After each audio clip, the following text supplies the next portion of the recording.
Oi pessoal, tudo bem? Meu nome é Mariana Tamborindeg, eu sou acadêmica do segundo ano de Medicina e membro da Liga de Emergência e Trauma da UFSPA e hoje eu vou dar aula sobre o trauma elétrico.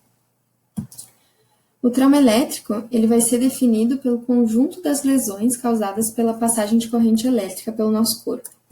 Essa corrente elétrica pode ser natural, no caso de raios, ou artificial, no caso da corrente elétrica criada pelo homem. As lesões podem se apresentar de forma variada, desde danos superficiais, como as pequenas queimaduras, até o comprometimento de órgãos internos e a possibilidade de óbito.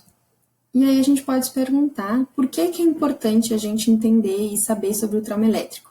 Se a gente for analisar alguns dados, a gente vai ver que até o século XIX, esses eventos eles eram raros e limitados às descargas atmosféricas, ou seja, quando alguém era atingido por um raio. Atualmente, no Brasil, a gente tem um cenário de 1.662 traumas de origem elétrica em 2019, sendo que metade desses casos resultaram em óbito. Se a gente for analisar um gráfico sobre o tipo de acidentes envolvendo eletricidade no Brasil em 2019, a gente vai perceber que a descarga atmosférica, que antes era responsável por 100% dos traumas elétricos, na verdade agora foi responsável por apenas 5%. E aí a gente tem um dado de que o número de acidentes e, consequentemente, o número de mortes envolvendo a eletricidade, ele aumenta anualmente. E analisando aquele gráfico, a gente consegue perceber que isso se dá por conta do uso inadequado da eletricidade.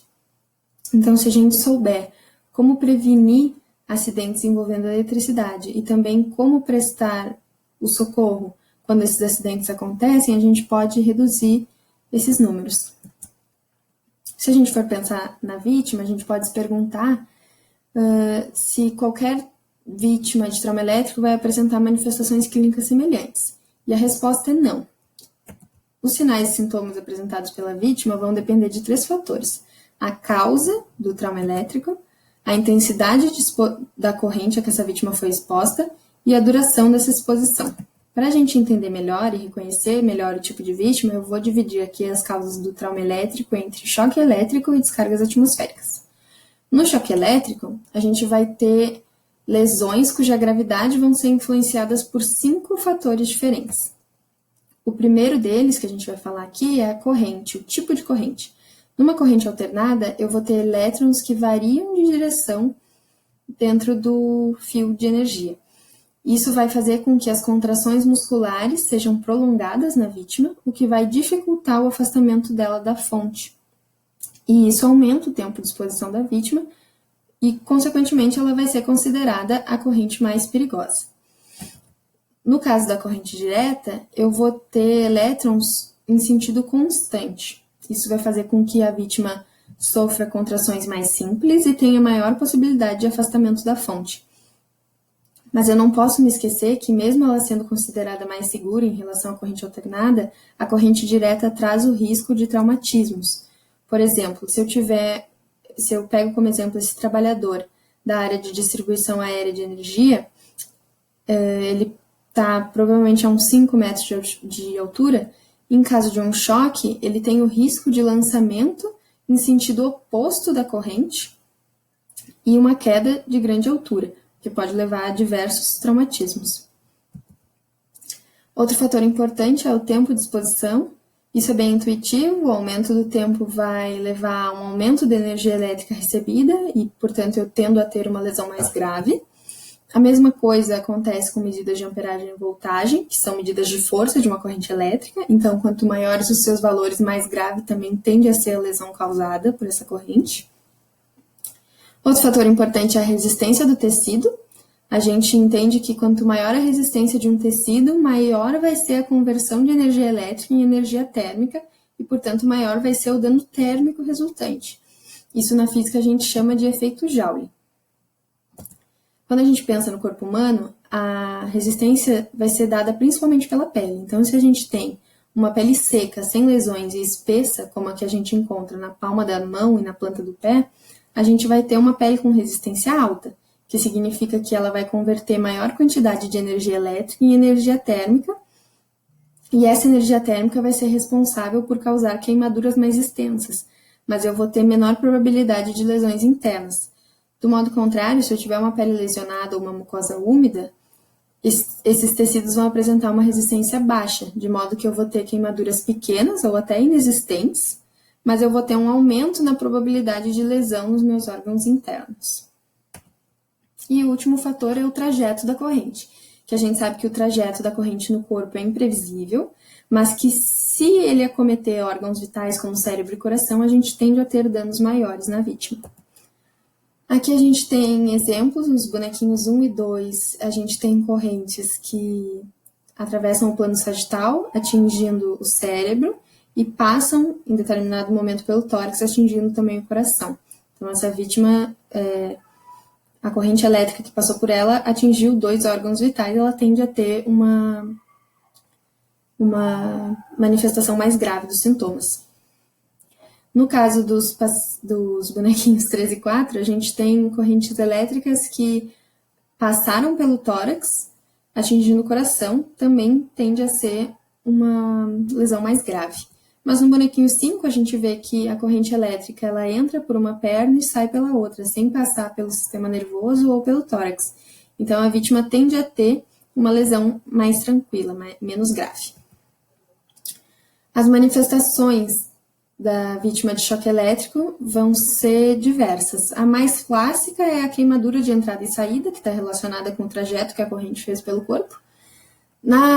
Nos adultos, a gente costuma encontrar ela na palma das mãos, mas tem que se atentar também, porque em crianças ela pode estar presente na boca pelo hábito de mastigar tudo que se encontra pela frente, que pode, no caso, ser um fio elétrico, por exemplo.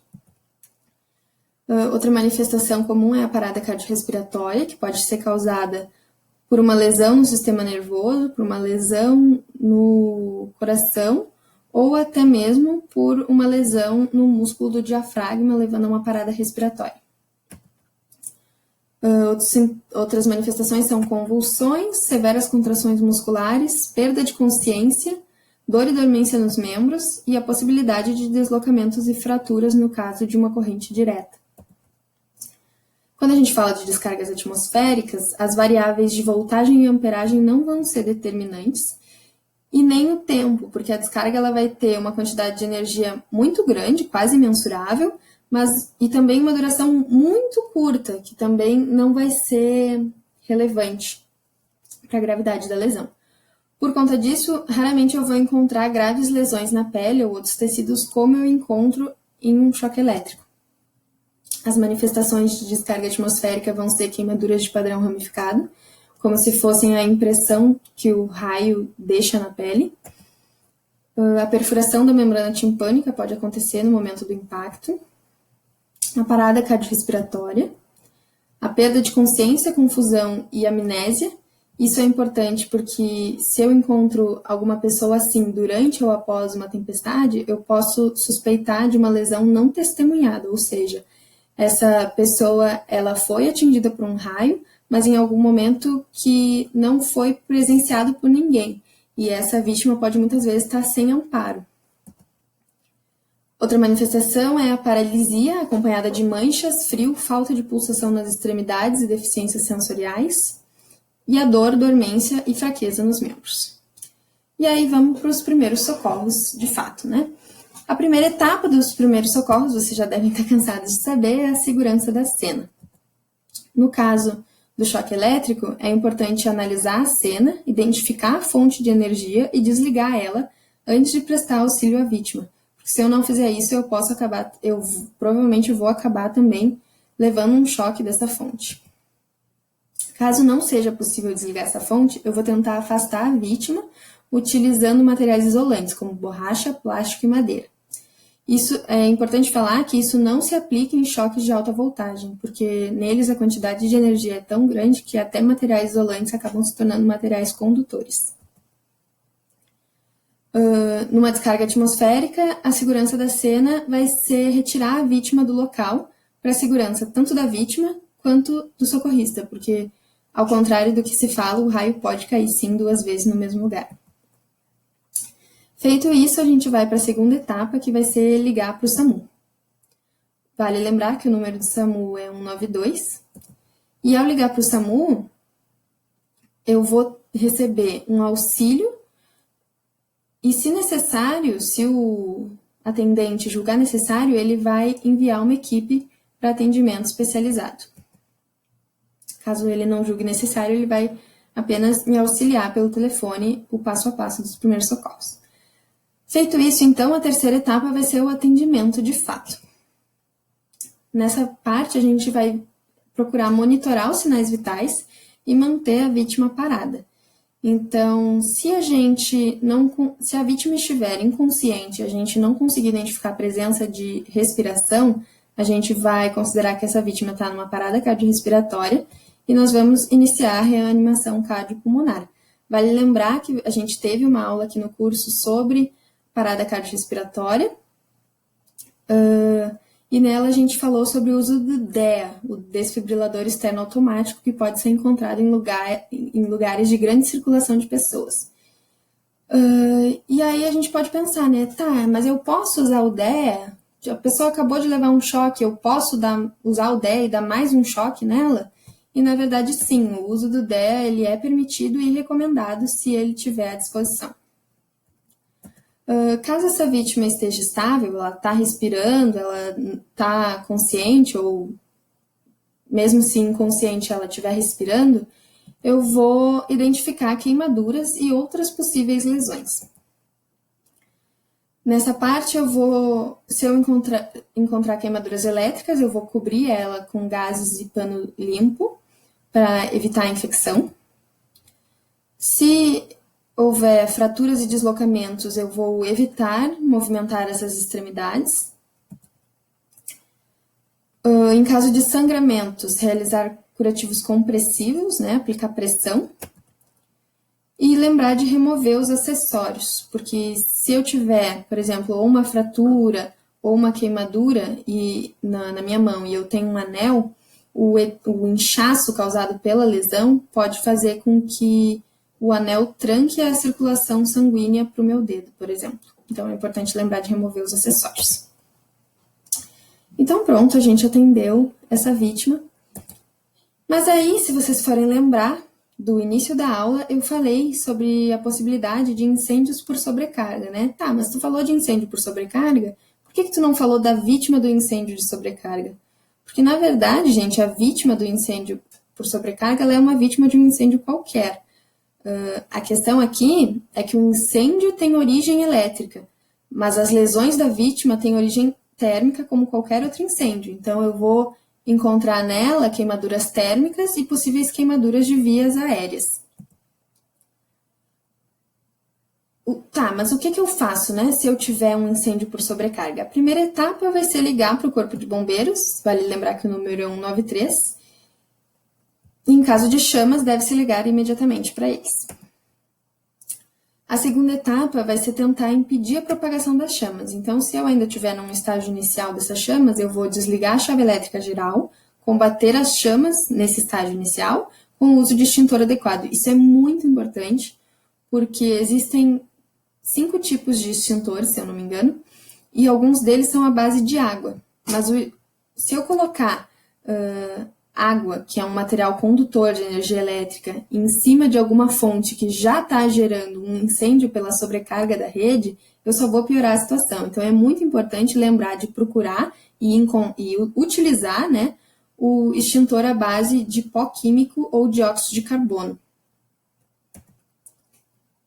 Esse é o extintor de tipo C. Feito isso, a terceira etapa vai ser a evacuação. Se eu não conseguir eliminar o fogo, se eu não conseguir eliminar essas chamas no estágio inicial, ou se quando eu percebi as chamas já estavam maiores, a situação estava mais agravada, eu vou abandonar o prédio e seguir as orientações do Corpo de Bombeiros.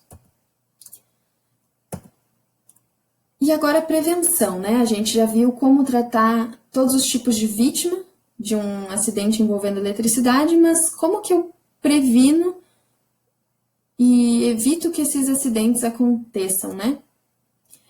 O primeiro ponto vai ser realizar a manutenção das instalações elétricas, desligar eletrodomésticos sempre pelo plug, né? Porque se eu puxar pelo fio, eu corro o risco de expor a parte condutora. checar o revestimento dos fios e, se for necessário, reencapar eles. Optar por dispositivos de tomada com 3 pinos, porque eles são mais seguros. Lembrar de usar protetores de tomada se eu tiver crianças, principalmente animais em casa. Evitar o uso de extensões e benjamins, porque eles tendem a criar uma sobrecarga na rede elétrica. E lembrar de conectar eletrodomésticos que consomem grande energia, como máquina de lavar louça ou máquina de lavar roupa, em tomadas específicas para eles. No dia a dia, coisas que a gente pode pensar para evitar que esses acidentes aconteçam são, sempre que formos trocar uma lâmpada, desligar o interruptor e segurar, para interromper a passagem de corrente elétrica, né? E segurar sempre pelo bulbo, pela parte de vidro, nunca pela parte metálica, que é condutora de energia, né? Pensando em chuveiro elétrico, nunca mudar as chaves de verão e inverno, ligado e desligado, quando o chuveiro estiver ligado, e certificar de que a fiação dele está adequada.